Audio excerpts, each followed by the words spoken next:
Hello and welcome to the Project GT4 series. So far we have evaluated all of the GT4 cars, and the car we chose to focus on was the Ginetta G55.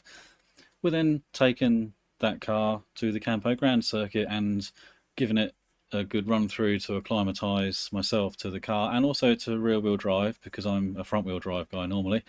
And then the early start to the setup process and getting the car towards me and also me towards the car and sort of meeting in the middle.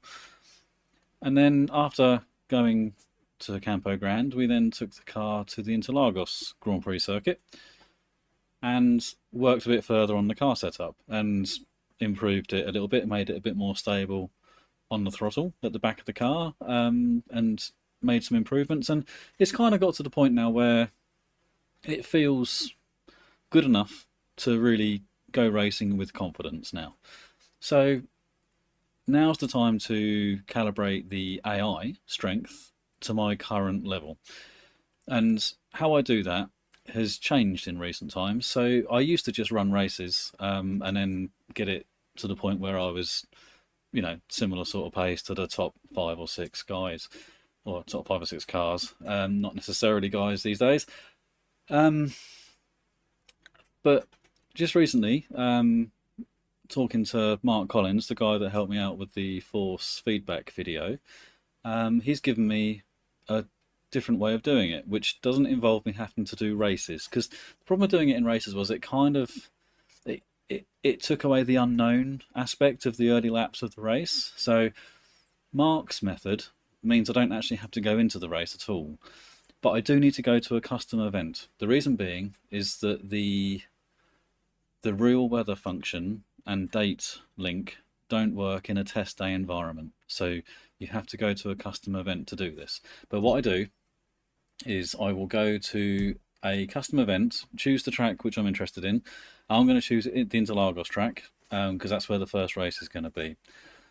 I will then set up a qualifying or a practice session, doesn't really make any difference because I believe the AI uses the same strength settings for both practice and qualifying.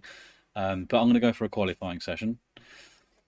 Hasn't got to be long, 10-15 minutes at the most, just enough so that the AI has at least 2 chances to get a good lap in, because they can screw up as well. So give them the chance to get at least 2 laps in. Set it to real weather. And the reason for real weather is because it's more consistent with the air and track temperature. If you have a date set and you know that that date's a dry day, for example, so you set your date, real weather at that time will give you consistent air and track temperature, which a single weather slot won't necessarily do. And then default progressing live track preset. Go into the race settings, set your date. I happen to know, I've already done this bit, I happen to know that the 23rd of June 2024 Interlagos is a dry day. And then you go and set your desired AI skill. In this case, we're going to choose 110. It's a good starting place. I don't actually know where I stand yet. So once you've got that set up, you can go in to the qualifying session, do your qualifying lap or 2, find out what sort of time you can achieve, and then see how you compare to the AI. So let's get into that now and see how we compare to the AI at 110.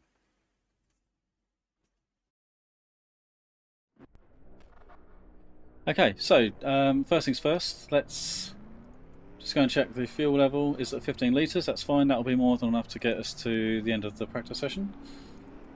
Right, we better get a wriggle on, otherwise we'll run out of time. But the car setup is as per the end of the last test session at Interlagos.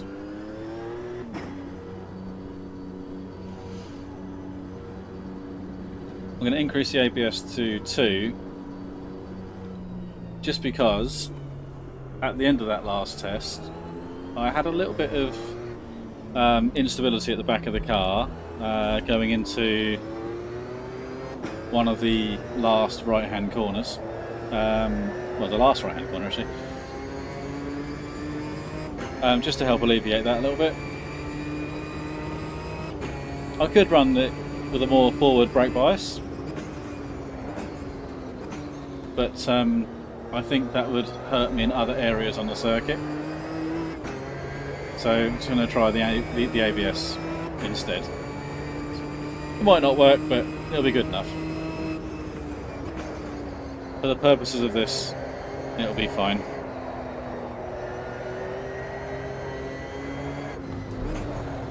I'm expecting a time early 38s, late 37s. A really good lap will be a late 37 for me.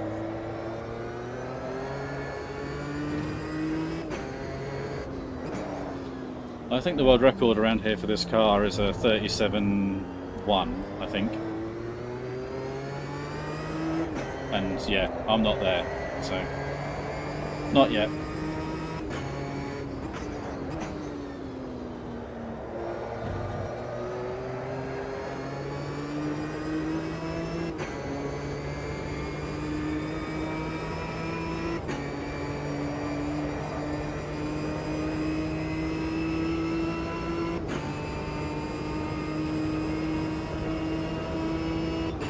This first lap will be null and void because the tyres are just not warm enough, as you can see.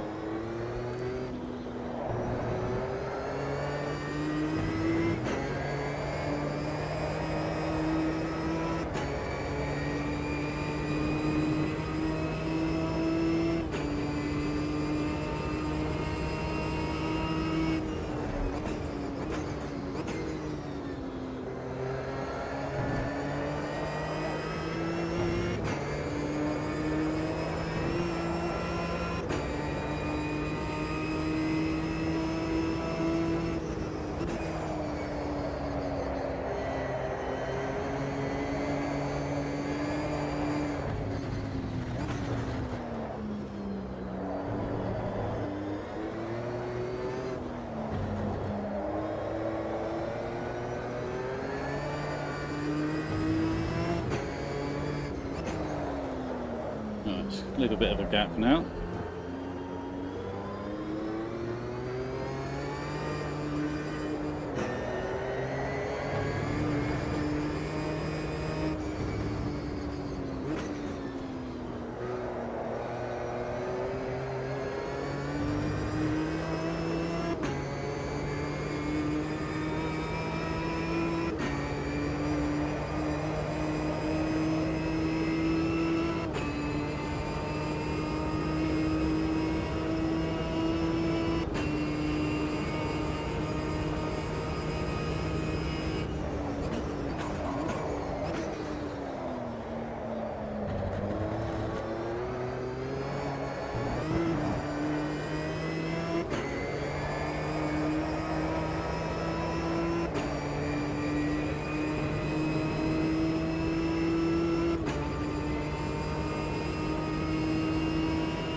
Got that a bit wrong.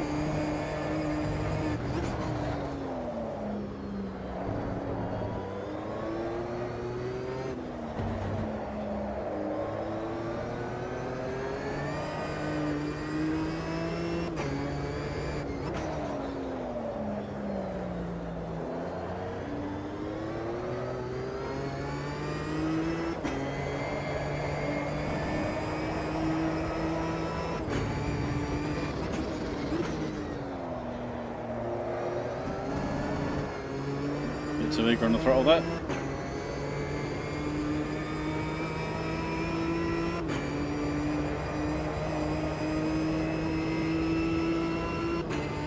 Not a particularly good lap, this one.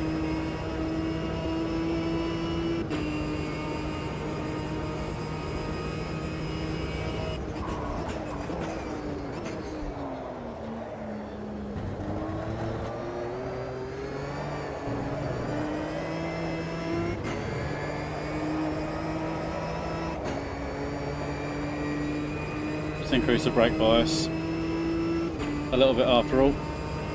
Put it to 65.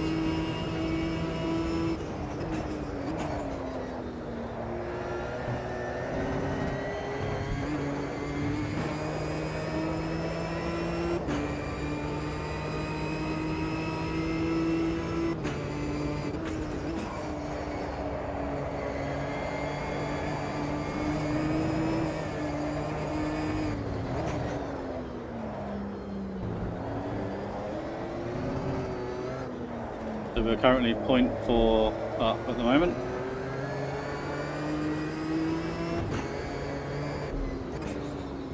No, that's ruined that, hasn't it? Okay, well, happy to knock 0.4 off the previous time.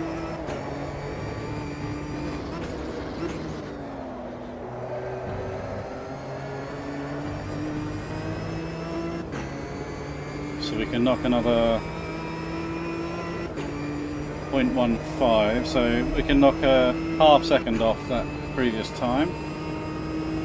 Yeah, so 38, a low 38.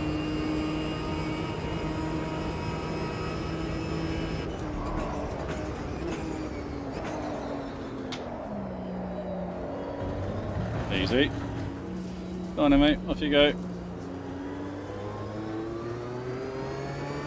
Yeah, so we're looking for the AI to get to late 37s, early 38s.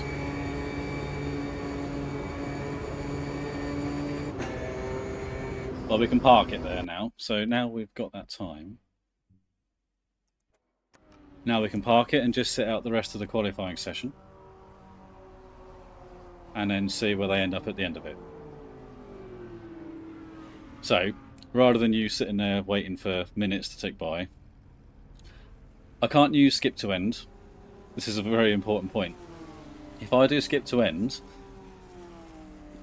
Razer have a bit of work to do here, but you can't reliably use it because the times can be artificially fast after the point you click it. So you can be sitting there in first place and then you click skip to end and you'll have some cars that will magically find 7-8 seconds a lap or something stupid like that. So you have to let it run through. But rather than you sitting there watching it, I will sit here and watch it, and then we'll magically jump back to the end and the final results. So we'll see you in just a second. Okay, so that's the end of the qualifying session now, and our time is a 38.1. I think we can knock a couple of tenths off of that because we got a little bit balked by the BMW. But either way, we're too fast for the AI at 110 at the moment, which is great news. We're doing better than I thought we were already, which is brilliant news. So, so basically now we're going to go back and we're going to repeat the same test, but with the AI strength at say 115, because we've got to find about a second. So it's going to be, I reckon you're going to gain a couple of tenths for every AI point. So let's jump in at 115, and then at the very least, rather than doing it like one at a time, make a jump, and then you can then work out roughly what the time difference is and figure it out from that. So let's jump back in again at 115. So here we are at 115 strength now on the AI.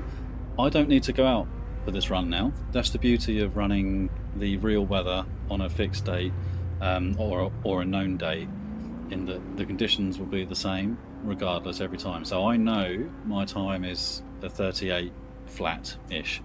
So we just need to let this run now for the next 10 minutes, see what the AI pace is at the end of that 10 minutes, and then if it's 38 flat, then we know where we are. What I'm looking to do is make it so that I'm in the top three positions. And yeah, if I'm in the top three, then that means I can run at the front of the race. And if I want to be further down, then I can increase it by a point or two. But I find it best to gauge it on the top three and then go from there. So let's see where we are after the next 8 minutes and 45 seconds. I'll see you in a second.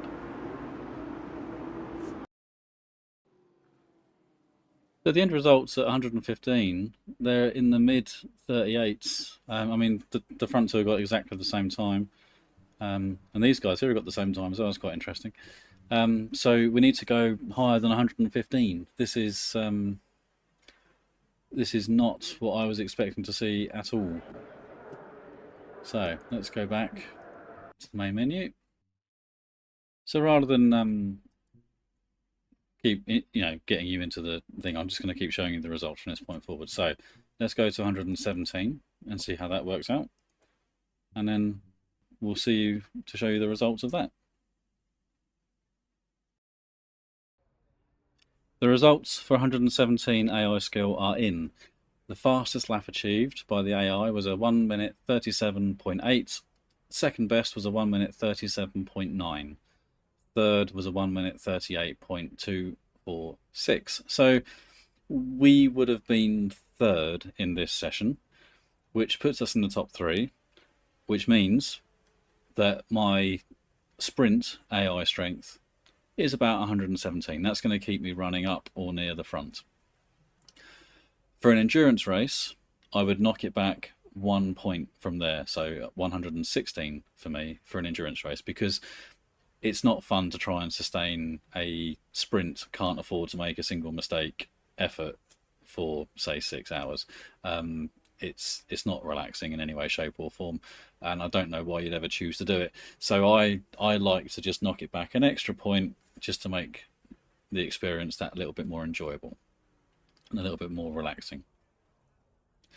So that's your dry setting, and that's not going to move around very much now. I mean, 117 is about where I am, and I could go from Interlagos to almost any other circuit and be around about 117. It might move by a point here or there on certain circuits, but you can be pretty confident that you can go to any other circuit, punch in 117, and that's going to be pretty much where you are.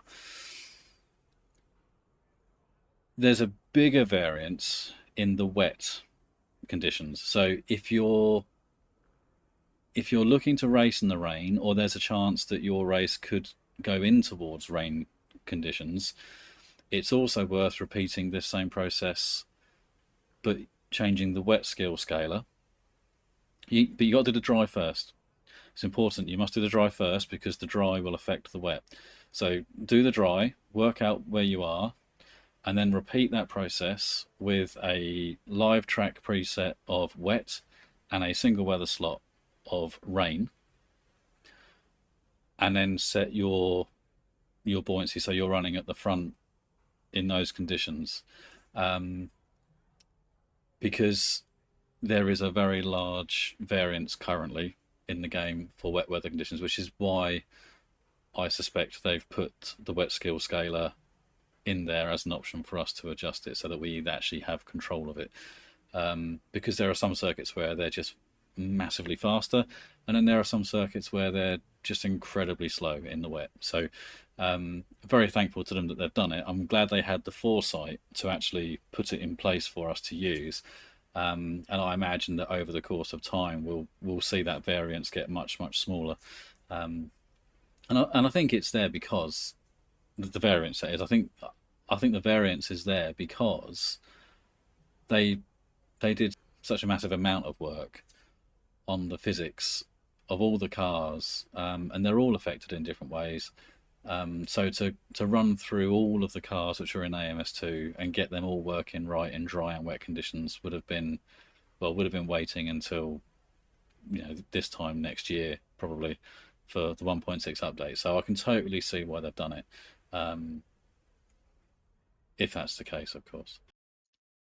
So these settings will put you running at the front of the field, but if you wanted to have a race where you were running mid-pack, all you got to do is just set the master AI skill value up a little bit further, and then that will put you in the middle of the pack, and then you can then choose to have whatever sort of race you like. But the most reliable way to gauge your true AI strength is to make it so that you're buoyant with the front of the field. So the next video in the series is going to be a race. It's going to be a race at Interlagos, and it's going to be done very, very shortly. Anyway, so yeah, that's what I'll do, and it works really nicely. So yeah, I hope it helps. And until the next time, we'll see you later.